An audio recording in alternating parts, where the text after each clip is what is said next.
आजकल तो रोजाना ही जब आप सुबह सवेरे अपने कमरे से निकल टेरेस पर नजर डालते हैं, आगे नथिया गली के से मौसम को अपने इस्तकबाल के लिए मौजूद पाते हैं।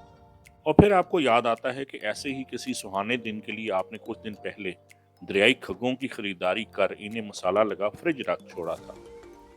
तो आइए फिर आज आपसे शेयर करते हैं दरियाई मछली खग्गे का शोरबा की इंतहाई लजीज तरकीब। मगर इससे पहले चैनल सब्सक्राइब और शेयर करना नहीं भूलना आपने।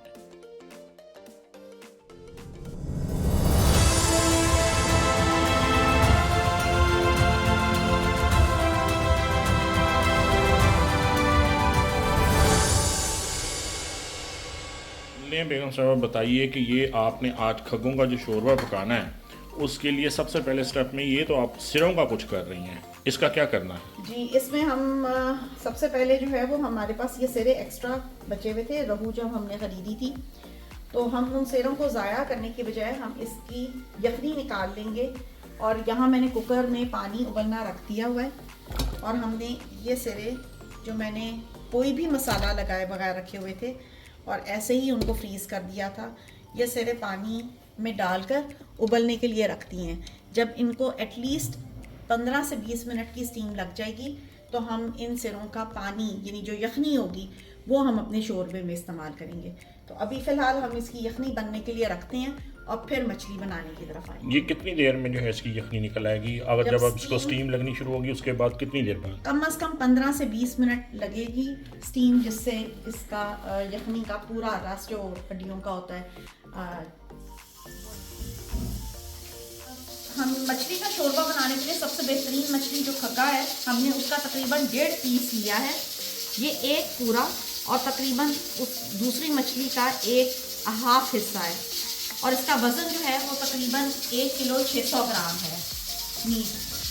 हमने इसके सिरे इसमें शामिल किए क्योंकि हमारे पास एक्स्ट्रा सिरे थे जिनकी हमने यखनी बनने रख दी है।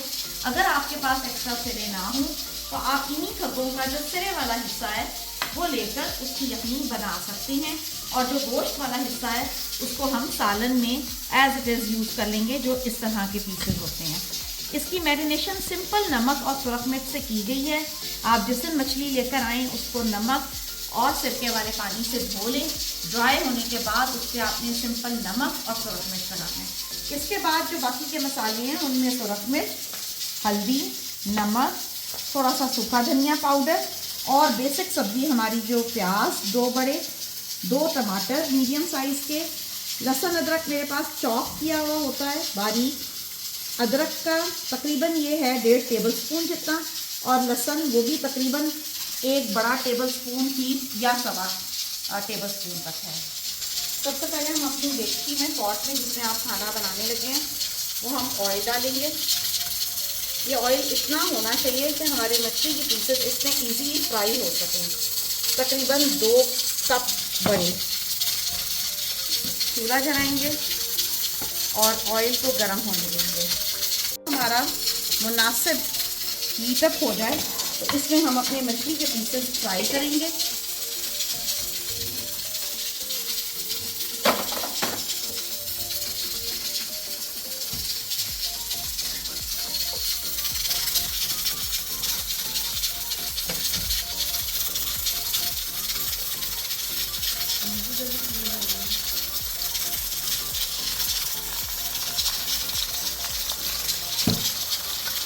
आप अपने बर्तन के मुताबिक इतने पीसेस डालिए जो इजीली फ्राई हो जाएं। एक साइड को अंदाज़न 5 मिनट लगते हैं फ्राई होने में। यह आपकी चूल्हे की आंच पे भी डिपेंड करता है और बर्तन के साइज पे भी डिपेंड करता है। ये आपके सिरों की यखनी निकल रही है और ये आपके छोटे मछली की खग्गों की पीसीज जो हैं, गनियाँ जो हैं वो फ्राई हो रही हैं। होते हैं तो हम कोशिश करते हैं कि इसके लिए हम नॉन स्टिक पैन यूज़ करें क्योंकि वो कहीं से भी लग ना जाए। हम इनको बार बार पलटने की बजाय कोशिश करते हैं कि एक दफ़ा तो हम वक्त पर पलट दें, मगर दूसरी साइड जब तक हमारी गोल्डन नहीं हो जाती हम उसको ना पलटें। लाइट गोल्डन करेंगे, जैसे हल्का सा इस वाली साइड पे टेक्सचर आना शुरू हो गया, मगर अगर पीसेस बड़े हैं तो हमें ख्याल रखना है कि हम हर साइड उसकी तसल्ली से बार बार फ्राई करें।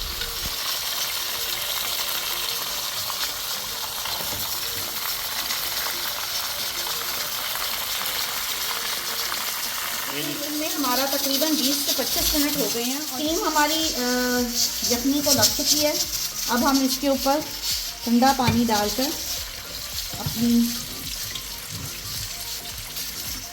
कुकर को ठंडा कर लेंगे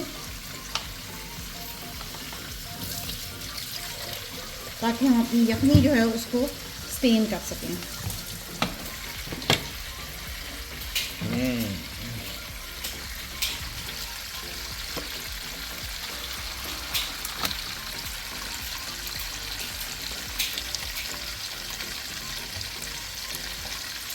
मछली के सिरों की यखनी है तैयार। सिरे वहाँ इस जगह पे वैसे हमने रहू के इस्तेमाल किए हैं क्योंकि उनमें काफ़ी बड़े साइज़ का रहू हमें मिल गया था, तो उसके सिरों में काफ़ी हड्डी भी और गोश्त का एलिमेंट भी काफ़ी था।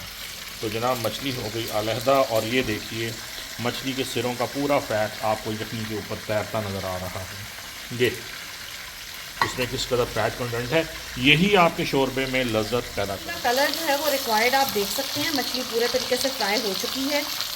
इससे ज़्यादा मछली हम फ्राई नहीं करेंगे। और अब इस रिक्वायर्ड उसके कलर के साथ हम मछली को अलग प्लेट में निकाल लेते हैं।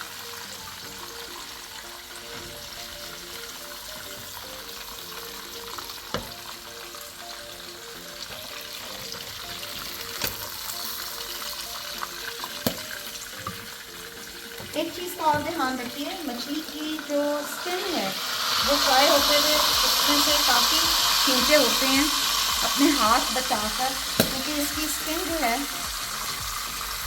खगे हों या मली हो, इनके ऊपर स्केल्स नहीं होते।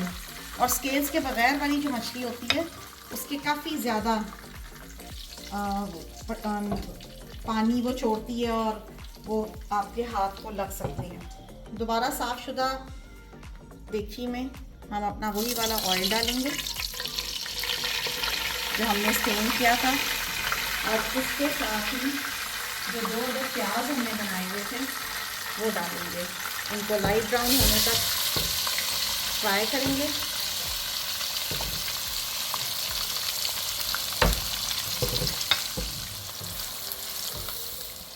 अब इनको लाइट ब्राउन होने तक फ्राई किया जाएगा। बिल्कुल, इनको सिर्फ लाइट ब्राउन होने तक फ्राई करेंगे। शोरबे को भूनते वक्त हमारा तकरीबन 2 कप दही डलेगा। मैं वो अभी से निकाल कर अलहदा कर रही हूँ ताकि हम इसको फेंट कर तैयार कर सकें। ये दही जो है बाज़ारी कूंडे का है या डब्बे वाला है? जी बिल्कुल, किसी भी किस्म के देसी खाना बनाते वक्त ये ख्याल किया करें कि दही हमेशा कूंडे का लें। जो डब्बे का या पैकेट का दही होता है वो स्वीटेंड होता है, वो देसी खानों का मज़ा ख़राब करता है। मछली की यखनी के ऊपर देखिए कि उसका फ़ैट कंटेंट कैसे तैर रहा है। यखनी की शक्ल बता रही है कि मछली की तमाम ताकत, उसकी तमाम लज्जत इसमें आ चुकी है। प्याज हमारा तकरीबन ब्राउन हो चुका है। इससे ज़्यादा हम प्याज ब्राउन नहीं करेंगे। इसके एजेस आप देख सकते हैं ब्राउन हो चुके हैं, और इसको अब हम स्टीम कर देंगे। ये देखने में तो बिल्कुल फ्रेंच फ्राइज लग रहे हैं।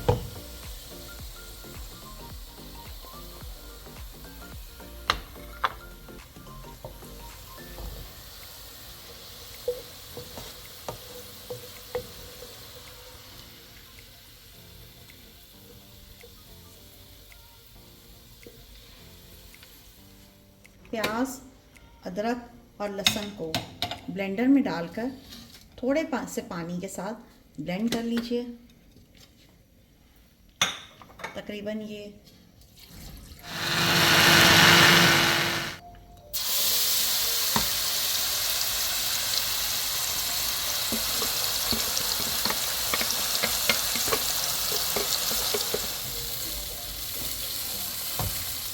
अब इसको कितनी देर जो है वो आप फ्राई करेंगे?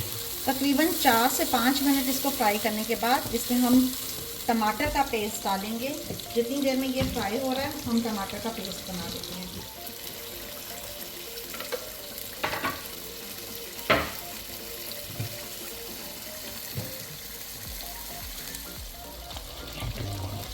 जब भी हम मसाले की भुनाई करते हैं तो उसकी सबसे बड़ी पहचान ये है कि आपके ऑयल जो है वो सबसे पहले तमाम मसाला जो भी आपने डाला है उसके अंदर मिक्स हो जाता है।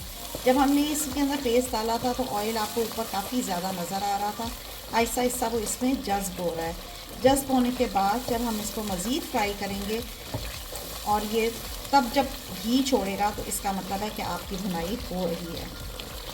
ये घी छोड़ना इसने शुरू कर दी है, बबलिंग शुरू हो गई है और साइडों से आपको घी जो है वो ऊपर आता नज़र आ रहा है। माफ़ कीजिए। इस स्टेज के अंदर हम इसमें मसाले डालना शुरू करेंगे। मसालों में सबसे पहले हम हल्दी डालेंगे, क्योंकि हल्दी को भुनाई के लिए ज़्यादा टाइम चाहिए होता है। तकरीबन 1/4 टीस्पून।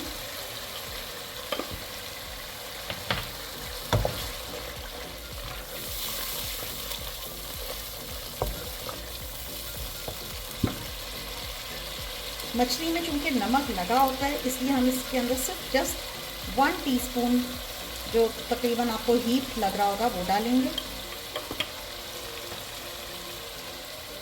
सुरख मिर्च भी उसमें लगी होती है, इसलिए हम सुरख मिर्च भी बहुत ज़्यादा तेज़ नहीं, तकरीबन 1 टीस्पून डालेंगे।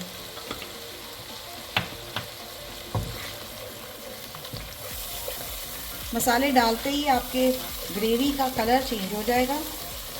इस स्टेज के ऊपर हमने तकरीबन 4 मिनट गुजर चुके हैं। हम इसके अंदर जो हमारा मसाला में टमाटर ब्लेंड किए हुए थे 2 अदद, वो भी बारीक पेस्ट थी, वो डालेंगे।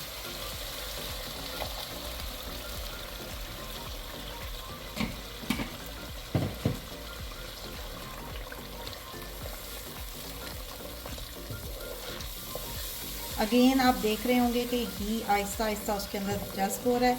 जज्ब होने के बाद दोबारा जब ये फ्राई होगा तो ये घी अपना दोबारा छोड़ेगा। एकदम से टमाटर डालने से या किसी भी पेस्ट से जब आप खाना बना रहे होते हैं तो घी एकदम से गायब हो जाता है। अब आपको घी नज़र नहीं आ रहा होगा। अब जब जब हम इसको मज़ीद फ्राई करेंगे तो घी छुटेगा, इसका मतलब है आपकी भुनाई उस वक्त स्टार्ट हो गई है। और जब वो घी छूटेगा तो उसके बाद इस मसाले की अंदाज़न कितनी देर तक भुनाई करेंगे हम? उसमें भी हम सबसे पहले उसके अंदर दही डालेंगे और फिर फाइनल भुनाई होगी। भुनाई का सिलसिला हमारा वक्तन फ़वक्तन जारी है। जब हमने अदरक लहसुन डाला था, घी छुटा, मुनासिब भुनाई हो गई। फिर हमने अपना टमाटर डाले हैं, फिर घी छुट रहा है, इसके भी 2 मिनट के बाद हम दही डाल देंगे। तो ये भुनाई का सिलसिला किस्तों में जारी है। तो हमारा घी निकलना शुरू हो गया हुआ है। इसके अंदर हमने जो दही फेंटा था वो डालेंगे।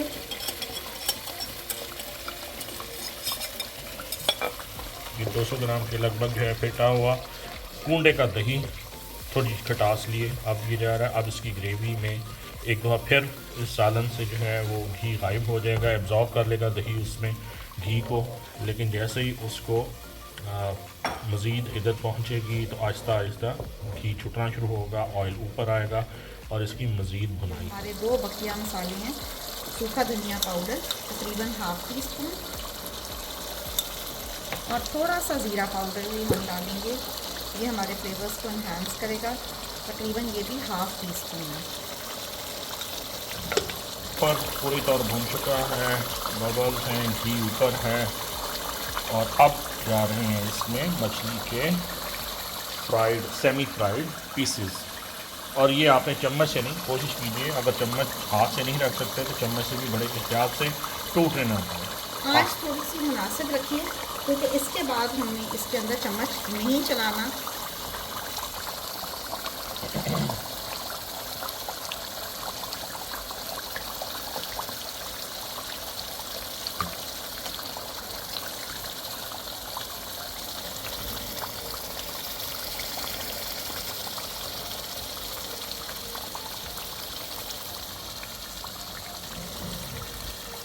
नॉनस्टिक में बर्तन में सालन नीचे नहीं लगेगा।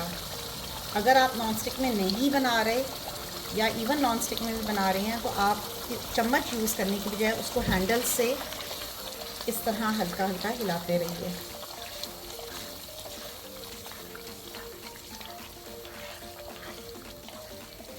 मछली डालने से हमारी इसकी जो टेम्परेचर है ग्रेवी का वो कुछ कम हो गया है। जैसे ही ये दोबारा आएगा रिक्वायर्ड टेम्परेचर पे हम इसको दोबारा हिलाएंगे। फ्लेम हाई है?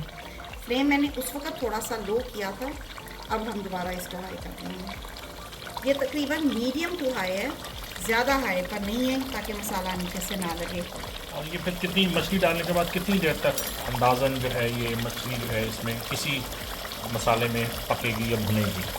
हमने इसकी दोनों साइडें तकरीबन 1.5 से 2 मिनट तक करनी है। Each side? Each side. बहुत एहतियात से इसकी आप पलटा लीजिए, इसकी साइड्स, हर मछली के साइज़ की साइड को।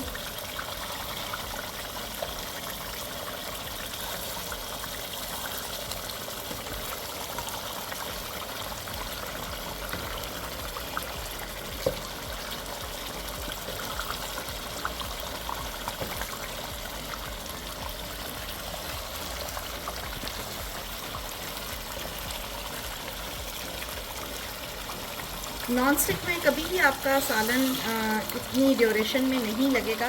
अगर आपका बर्तन दूसरा है तो आप इसके अंदर यखनी के 1-2 छींटे भी दे सकते हैं, ताकि आपका मसाला ना लगे, और वक्तन फ़वक्तन उसको दरमियान से यूँ हिलाते रहिए।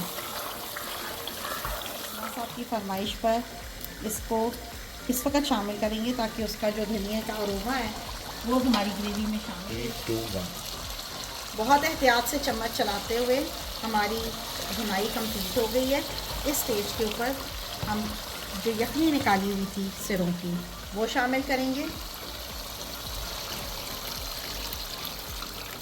यखनी कोशिश कीजिए कि अगर आपके पास ज़्यादा तैयार हो गई है तो आप उसे कंसनट्रेट करने के लिए उसे अलहदा बर्तन में उबाल कर कम कर लें उसकी क्वांटिटी। अदरवाइज़ जो रिक्वायर्ड क्वांटिटी है हमारे पास यखनी की, वो सिर्फ इतनी है कि हमारे मछली के पीसेस उसमें डिप हो जाएं, क्योंकि इसी पर ही हम 2-3 बॉयल्स आने के बाद इसको दम पर रख देंगे और वही हमारी रिक्वायर्ड ग्रेवी होगी। इसमें मज़ीद थोड़ी सी जाएगी यखनी?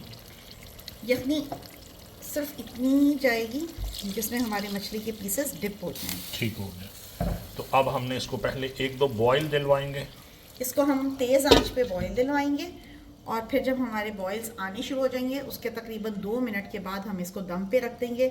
और दम का टाइम भी हमारा 5 से 6 मिनट से ज़्यादा नहीं होगा, क्योंकि हमारी मछली इसमें गल चुकी है। हमारी जो है वो रिक्वायर्ड कंसिस्टेंसी पे आ गई है, यानी कि शोरबा जो है वो बन चुका है। जी। शोरबा आप देख सकते हैं कि वो गाढ़ा हो गया और मछली अच्छी तरह से गल गई है। मगर इसकी खूबसूरती इसमें है कि इसके सारे पीसेस बिल्कुल सलामत हैं। इसकी सबसे बड़ी वजह यह है कि हमने इनको फ्राई प्रॉपर्ली किया था, अदरवाइज़ ये इतनी नाजुक मछली होती है कि ये फ़ौरन टूट जाती है। इसके पीसेस आप देख सकते हैं कि बिल्कुल साबित हैं। हमारा गरम मसाला एंड पर वो डाल देते हैं, और फिर आप देखेंगे कि बस घी इसका विदिन 2 से 3 मिनट्स खुद ब खुद ऊपर आ जाएगा। हल्के चम्मच के साथ गरम मसाला मिक्स कर दीजिए। हार्डली आफ्टर 1 to 2 मिनट्स घी इसका ऊपर आ जाएगा। चूल्हा बंद कर दिया गया है, ये चल रहा है? इस वक्त चूल्हा मैंने बंद कर दिया क्योंकि मछली हमारी बन गई हुई है। ख़ास इस पे अलहदा से दम पे रखने की ज़रूरत नहीं है। जिस आंच पे हमने इसको बनाया था वो भी लो टू मीडियम थी, हाई फ्लेम पर नहीं थी, क्योंकि हमें उसकी ग्रेवी जो है वो रिक्वायर्ड जो अमाउंट हमें उस चाहिए थी, क्वांटिटी वो हमारी। और मद्देनज़र ये रखनी है, आपके जहन में ये रहना चाहिए कि ये हम फिश की मछली की ग्रेवी नहीं है, ये खग्गों का शोरबा है। जिस तरह आप पायों का शोरबा बनाते हैं जिससे खाते हुए उंगलियां जुड़ती हैं, अगर आप इसी तरीके से इस रेसिपी को फॉलो करते हुए खग्गों का शोरबा बनाएंगे तो इंशाअल्लाह ताला ये आपकी उंगलियों को बाकायदा उसी तरह जोड़ेगा जिस तरह सुरेश जोड़ देती है। बेहतरीन शोरबा खग्गों का तैयार है। आप इसे खाइए कड़क रोटी के साथ, नान के साथ, कड़क कुलचे के साथ या फिर फुलके के साथ। लेकिन हम कश्मीरी हम इसको खाते हैं उबले हुए चावलों के साथ। तो मुझे एंजॉय करने दीजिए शोरबा, और फिर आपको खा के देख के बताते हैं कि हमारी बेगम साहबा ने क्या कमाल किया।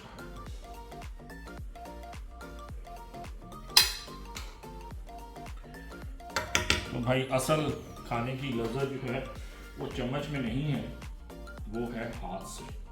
तो यहाँ से हमने ये लिया मछली का एक पीस, और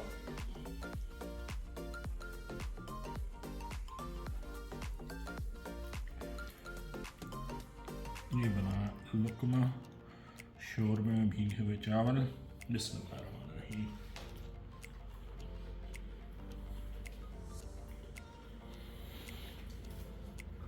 अल्टीमेट ग्रेवी, अल्टीमेट शोरबा।